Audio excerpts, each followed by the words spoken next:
Ayan po, andito na po ako sa Topayo Park. Nakita niyo po, ang daming mga domestic helper ang nagpipiknik po dito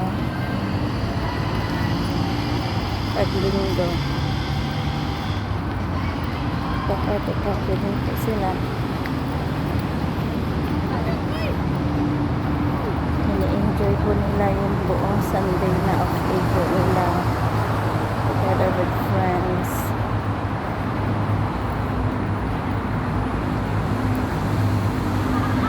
Ayan po, ganyan po sila kasaya.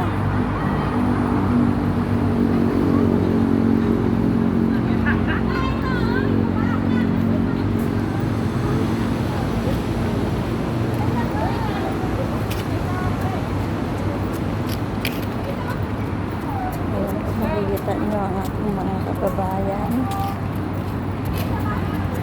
Nagkikiling down na lang po sila sa araw ng Sunday.